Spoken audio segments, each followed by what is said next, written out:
June 17th, 2016. If the code says you can take it, is it still stealing?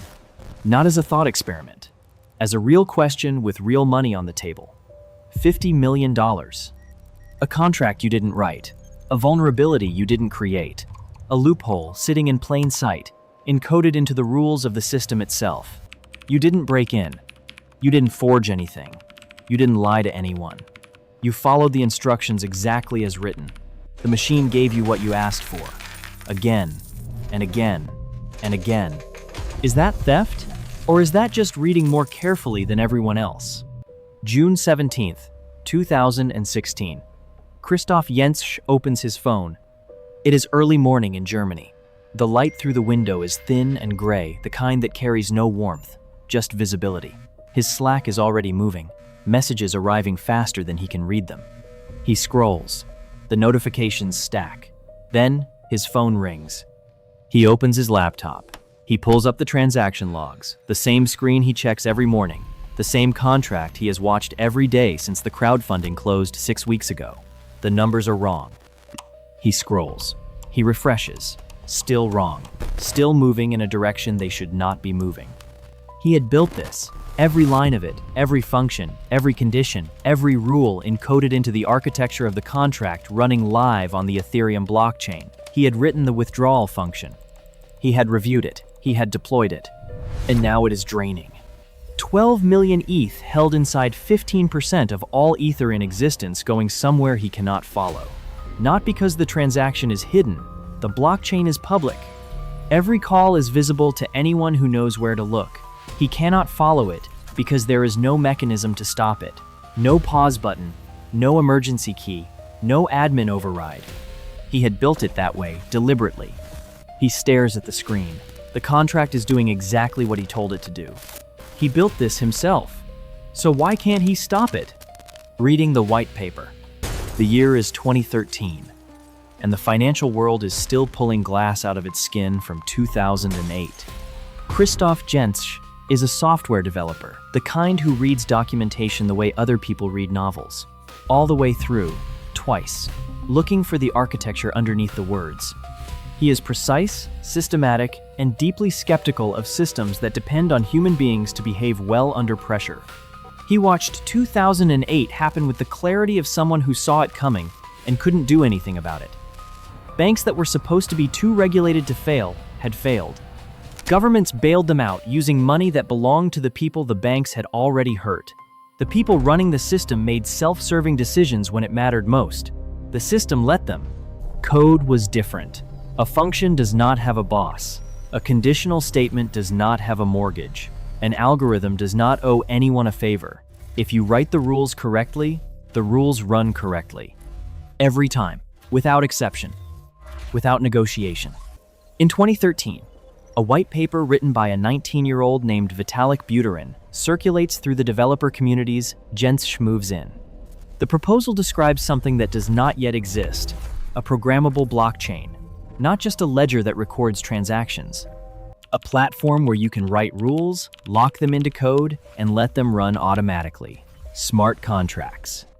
Programs that live on the blockchain, hold assets, execute conditions, and settle outcomes without any human being in the middle to interpret, delay, or corrupt the result. Jentzsch reads the document, then reads it again, then closes his laptop, opens it, and reads the key sections a third time. He starts writing. His first smart contract is simple, a few hundred lines. It holds a small amount of Ether and releases it under specific conditions. He tests it. It works. The Ether moves exactly when the condition is met. Not before, not after. Not because someone approved it, because the code said so. No intermediary, no delay, no override. He thinks about vending machines. You put in the money, you press the button, the machine gives you what you selected. It follows its instructions every single time. Now imagine that machine holds millions of dollars, manages investments, runs votes, distributes funds across thousands of participants automatically, transparently, without a single human making a discretionary decision. No one taking a cut, no one to bribe. On July 30th, 2015, the Ethereum network goes live. Jentzsch is there from the beginning, building through a company he co-founded with his brother Simon and their colleagues called Slack.it. A phrase appears in every developer forum, every conversation about what Ethereum is and what it could become. Code is law. The people who came to Ethereum had watched traditional finance bend its own rules and decided they wanted a system where it couldn't. Where no one, not a regulator, not a government, not the person who built the system, could reach in and change what the code had already decided. Jentzsch writes this into everything he builds. It is not ideology for him, it is engineering. The system works because no one can interfere. That is the feature, that is the point. But a principle stated that cleanly cuts in every direction. If the code is law, then whatever the code allows is legal. Whatever it produces is the correct outcome. Whatever it does to you, you agreed to the moment you entered the system. That logic cuts both ways. Jentzsch doesn't see it yet. If you can write rules that run automatically, why couldn't you run an entire organization that way? Early 2016, Slack.it. He sits with his brother Simon and their colleagues and works through the idea from first principles. Not a company, not a venture fund with a manager who takes a cut. Something genuinely new. An organization where the rules are public, the votes are automatic, the treasury is visible on the blockchain, and no single person can override the outcome. No board meetings, no management layer, no human discretion. Just the rules. He calls it the DAO, Decentralized Autonomous Organization. People send Ether into a smart contract and receive tokens, digital voting shares, proportional to how much they contributed. Those tokens give voting rights. When a proposal comes in a project requesting funding, a developer asking for a grant token holders vote. The contract executes whatever the majority decides. No committee. No founder making a unilateral call, just the aggregate decision of the people who put their money in. The team spends months building it. Jentzsch is meticulous not because he is afraid, but because he understands that at this scale, the cost of a mistake is not a bug report. It is real money belonging to real people, locked into a contract that cannot be modified once it goes live. That last part is important. Once deployed, a smart contract runs as written. There is no patch cycle. The code is the code. If there is a flaw in it, the flaw is permanent. This is the trade-off Jentzsch accepts. The immutability is not a risk to be managed. It is the guarantee that makes the system trustworthy. On April 30th, 2016, the crowdfunding opens. The first day is strong. By the end of day 2, stronger. He calls Simon that evening. By the end of the first week, he is calling Simon every night. The crypto community pours in.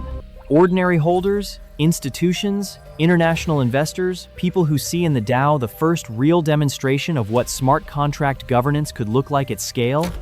By May 28th, Jentzsch looks at the final number, 12 million ETH, more than $150 million at the exchange rate of that morning, more than any single smart contract had ever held. The code is running, the vision is real. He goes back to work. The next 2 weeks are normal, the kind of normal that only exists in retrospect. Governance proposals arrive, Jentzsch reviews them, answers questions, trusts the code. The contract holds 12 million ETH and runs exactly as designed. On June 9th, 2016, a researcher named Peter Vesines publishes a post. Vesines has been studying the withdrawal mechanism, the specific function that allows token holders to exit the DAO and retrieve their Ether. He goes through the code the way researchers go through code when they are looking for something they can feel in the architecture but can't quite name. He finds it. The withdrawal function follows a specific sequence, 2 steps, in a specific order. First, send the Ether. Second, update the balance to reflect that the Ether has been sent. In the gap between them, the fraction of a second between the moment the Ether leaves and the moment the contract records that it has left, there is a window. If you interrupt the process after the Ether is sent but before the balance updates, you can call the withdrawal function again. The contract checks the balance. It sees the old number still the pre-withdrawal figure and the old number says valid, so it sends again. You can repeat this cycle dozens of times, hundreds of times, each call valid, each transaction permitted, each execution exactly what the code allows, until the contract is empty. Vesines publishes this on Reddit and the Ethereum developer mailing list. Tens of thousands of people have Ether inside the contract. Most of them never see the post. Jentzsch and his team read it. They are already working on a fix, but a fix for a different, separate vulnerability they identified independently. Vesenez's issue, they believe, does not apply to their code. The architecture of the DAO's withdrawal mechanism is different in a way that makes the re-entrancy attack he describes impossible. 3 days later, on June 12th, Jentzsch's co-founder Stefan Tual posts a public response. Tual helped build the DAO. He knows the code base. His message is short and direct. The DAO funds are not at risk. Jentzsch reads it. They built this together. He trusts him. There is time. There is a plan. He goes back to work. 4 days left. The warning was published 8 days before the attack. Nobody acted. Why? 3:34 a.m. UTC, June 17th, 2016. Somewhere, location unknown. The blockchain does not record addresses. It records transactions. At 3:34 inches the morning, Coordinated Universal Time, a contract deploys on the Ethereum network. No announcement, no name. Just code going live on a public network where anyone can see it and no one can stop it. The contract is small, precise, purpose-built for exactly one operation. It sends a single request to the DAO's withdrawal function. The DAO checks the balance. Valid. It begins processing. It prepares to send. And before it updates the balance in the gap between sending and recording, the attacking contract calls again. Same function. Same request. The DAO checks. The old balance is still there. The update hasn't happened yet, so it sends again. The attacking contract calls again. The DAO checks. Same old number. Still valid. Sends again. Think of a bank ATM that dispenses cash before the transaction reaches the database. You request $200. The machine counts the bills and hands them over. Before that withdrawal is recorded in the half-second gap between dispensing and logging, you request another $200. The machine looks up your balance. It sees the old number before the first withdrawal landed. Still enough. It dispenses again. In the gap between action and update, someone has built a drain. The ether moves out faster than any human can follow, loop by loop, each loop valid, each transaction permitted, each execution exactly what the code allows. The attacking contract pulls ether not into a personal wallet but into a child DAO, a sub-account created automatically by a split mechanism. Jentzsch built into the original architecture as a feature for token holders who wanted to exit and form their own smaller organization. The drain runs for hours. At Slack.it, Slack begins to move. Messages come in from developers in other time zones, watching the transaction logs, seeing the pattern. By the time Jentzsch opens his phone, the messages are in the dozens. Then his phone rings. He opens his laptop. Not random fluctuation. Not a withdrawal he forgot about. A pattern. Repeating. Accelerating. He opens the contract code and traces the withdrawal function line by line. He sees it. The gap. The one between sending and updating. The one Vasenes described 9 days ago. The one Tual said didn't apply to their code. It applies to their code. He tries to do something. There is nothing to do. No pause function. No emergency stop. No admin key. He had built it that way deliberately. An unstoppable contract was the point. A contract no one could interfere with. Not a regulator, not a government, not even him. That was the feature, the guarantee. He stares at the screen. The contract is doing exactly what he told it to do. He calls Griff Green, a community manager at Slack.it who has been watching the logs since before most of Europe woke up. They work the phones together. Miners can't reach into a live contract. Exchanges have nothing to freeze. Jentzsch tries to write a counter contract. 30 minutes later, he closes it. Every door leads to the same wall. They call Vitalik Buterin's team. Other senior developers join the call. Everyone is looking at the same logs. No one can touch it. By late morning, the drain stops. Not because anyone blocked it, because whoever was on the other side paused. The child DAO's time lock is now counting. 27 days, a mandatory waiting period before any funds can exit. A safeguard Jentzsch built in as a cooling-off period, designed to give the community time to respond to hostile governance proposals before funds could escape. It is now the only thing standing between the attacker and $50 million. 3.6 million ETH sits in the child DAO. At that morning's exchange rate, approximately $50 million. If it hit the open market, if whoever controls that child DAO were to dump 3.6 million ETH across the exchanges, the price of every ETH in existence would collapse. And, with it, every reason anyone had to build on Ethereum. The attack is over. Nothing is resolved. Jentzsch looks at the addresses on his screen. Public. Permanent. Attached to no name. Then, a letter appears published openly, visible to anyone who goes looking. No name, no signature, no apology. The author claims to be the person who executed the attack, but the letter does not read like a confession. It reads like a legal brief. The split DAO function explicitly permitted recursive calls. Nothing in the contract prohibited them. The ether collected in the child DAO was awarded by the explicit logic of the contract logic that every participant agreed to when they entered the system. The author was simply a careful reader who understood the rules better than everyone else. Then the letter invokes the principle by name. Code is law. Any attempt to recover the funds through a protocol change, any fork, any rollback, any rewrite of history would constitute a violation of property rights. The author threatens legal action against the Ethereum Foundation, against anyone who participates in reversing the outcome the code produced. Jentzsch reads the letter, then reads it again. Immutability. The letter cites it. He had written immutability into the DAO's architecture deliberately as a feature, the guarantee that no one could interfere with the outcome. Neutrality. The letter cites it. He had built a system that didn't care who you were, what you intended, what you deserved. The code treated everyone equally. The finality of code. The letter cites it. He had told investors that the code was the contract, that what the code produced was the correct outcome, by definition. Every principle the letter uses against him is a principle he wrote into the system. The attacker is not arguing against his philosophy. The attacker is quoting it back at him, line by line. And the argument holds. That is the worst part. Not that someone took $50 million, but that they did it with his own words. They are using it exactly as intended. The attacker had the money. The code said it was legal. Could anyone take it back? Vitalik Buterin reads the letter. He had not built the DAO. He had not written its withdrawal function, or designed its governance mechanism, but he had built Ethereum. Whatever happened to the DAO happened on Ethereum.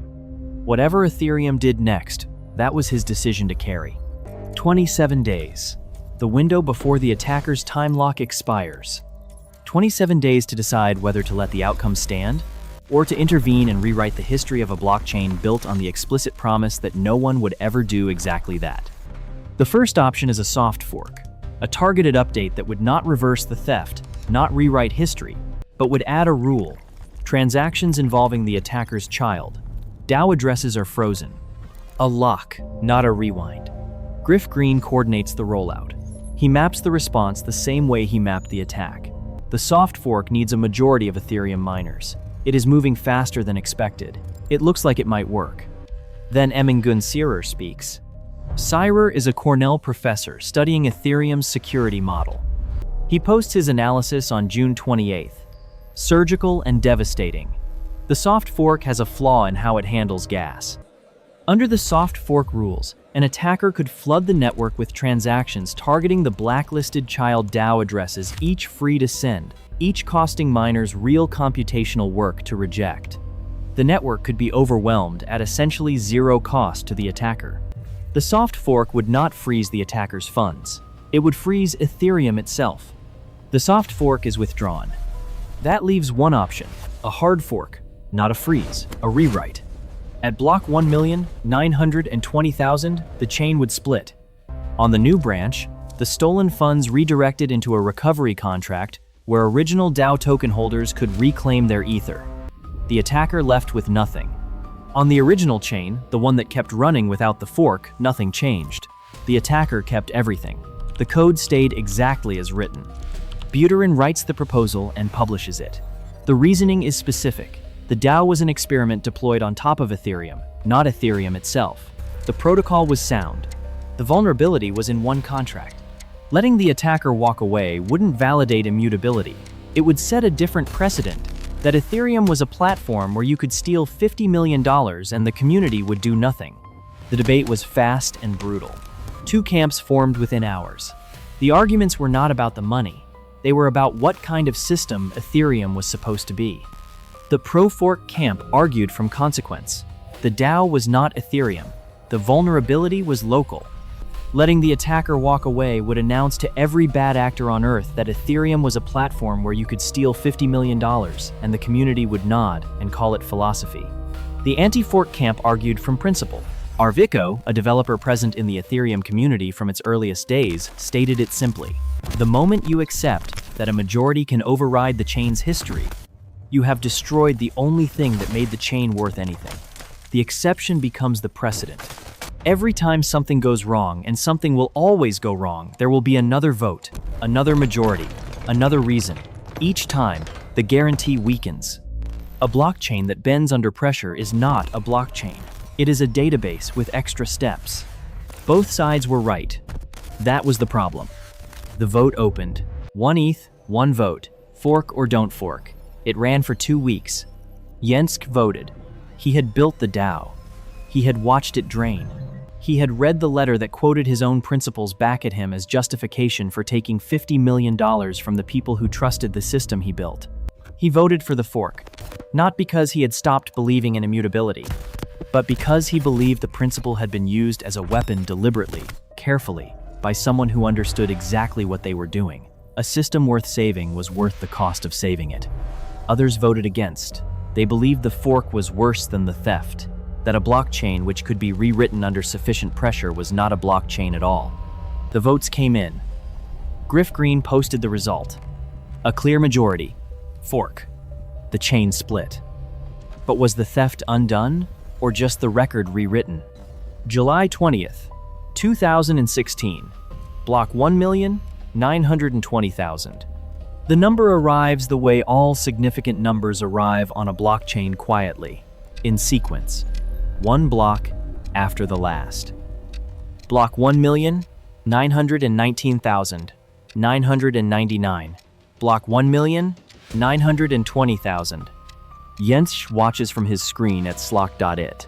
He pulls up the block explorer. 2 entries. Same history, same transactions, same chain going back to Ethereum's genesis. Everything identical up to block 1,919,999. Then a fork. 2 chains running forward from the same point. 2 different answers to the same question.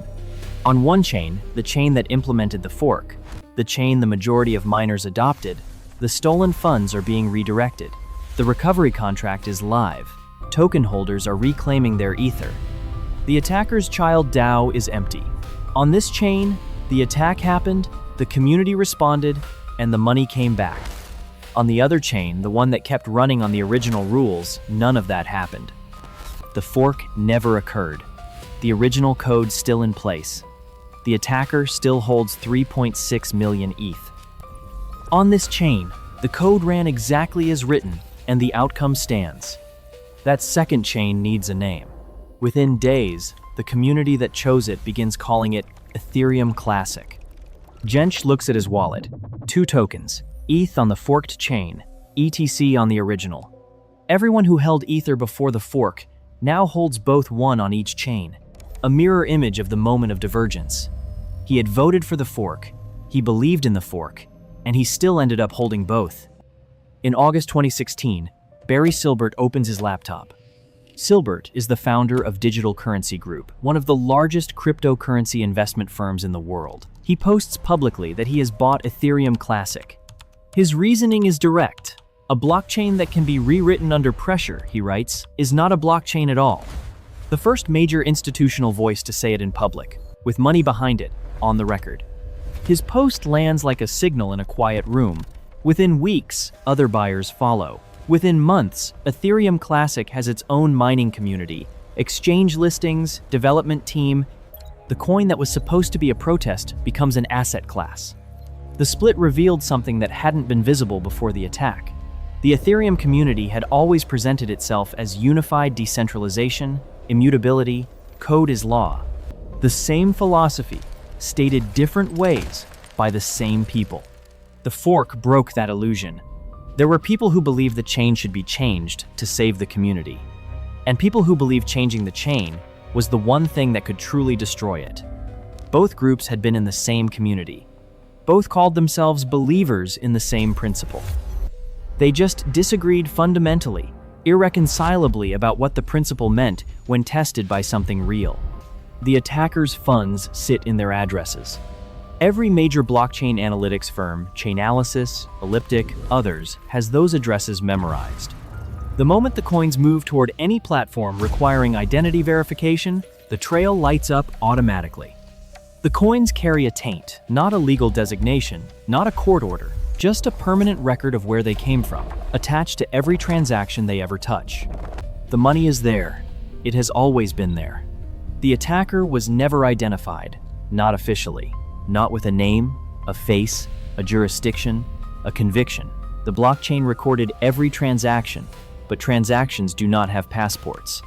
What investigators had was a trail of addresses public, permanent, and disconnected from any verified identity. Some pointed to a developer who went quiet after the attack. Others argued the exploit was too precise for one person alone. The contract deployed at an hour when global developer attention was minimal. The letter was written with the precision of someone who had thought through every possible response and preemptively framed each one as illegitimate. Whoever executed the attack understood the code, the community, and the ideology of the people who built the system they were attacking. They didn't stumble into a bug. They found it, prepared for it, built a contract around it, and executed. Nothing has been conclusively proven. No charges have held. The attacker remains, as of today, a set of addresses on a public ledger with no name attached. The aftermath. There is a specific kind of consequence that doesn't look like a consequence at first. It looks like an industry. Before June 17, 2016, smart contract auditing barely existed as a formal profession. You wrote the code. You had colleagues review it. You deployed it. You hoped.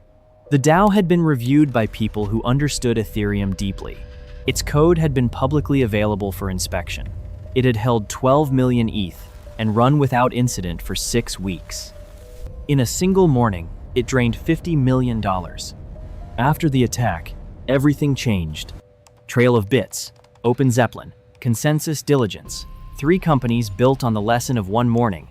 Before you deploy a smart contract, have someone independent attempt to destroy it, not just read the code for logic errors, but simulate thousands of attack scenarios. Use formal verification to prove the code cannot behave in ways it wasn't designed to. Bug bounty programs became standard. Projects paid researchers to find vulnerabilities before deployment. The amounts grew.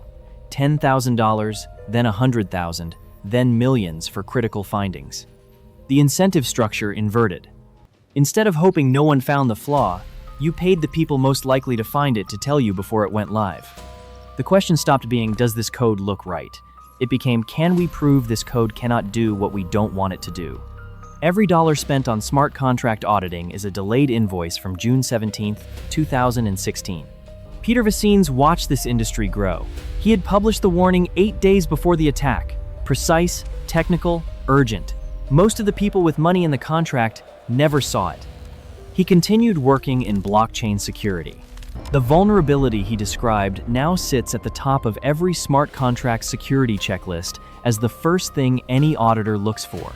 Stefan Toole stepped back from public life.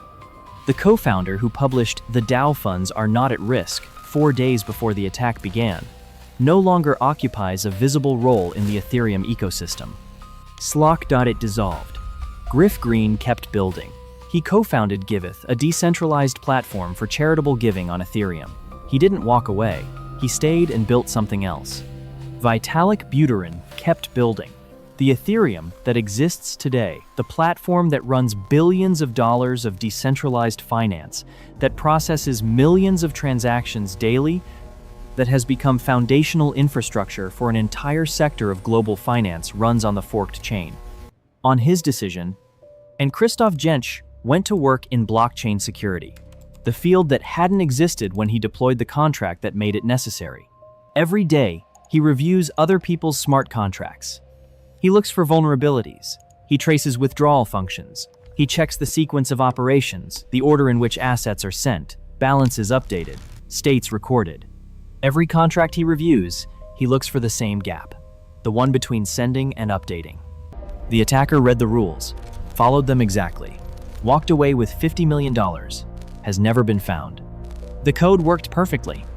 The question that doesn't have a clean answer, the one Jentzsch carries into every contract he audits, the one Buterin carried into the fork decision, the one that split a community of believers down a fault line they didn't know existed until it opened under their feet, is not whether the code worked. The code worked. The question is what that means. If the code is law, and the code allowed this, was it theft? And if the community voted to rewrite the outcome, if a majority of stakeholders decided that what the code produced was not what they intended, and changed the record to reflect what they meant, rather than what they wrote, was that justice? Or was that just a more powerful group of people overriding the rules when the rules produced an answer they didn't like? Both things happened on the same blockchain, at the same moment, at block 1,920,000. Both answers exist simultaneously on two parallel chains, running forward from the same point of divergence, each carrying a different version of what happened on the morning of June 17th, 2016. The code is still running. Somewhere right now, there is a smart contract holding more money than the DAO ever held. It was audited. The team paid for multiple independent reviews. They ran the formal verification tools. They offered a bug bounty. They did everything the industry learned to do in the decades since that morning. And somewhere, right now, there is someone reading that contract's code the way a careful reader reads anything, looking not for what it says, but for what it permits. The gap between sending and updating is the most famous vulnerability in smart contract history. Every auditor knows it. Every serious developer checks for it before deployment. The question is not whether anyone is looking for the next one. The question is whether they'll find it before someone else does.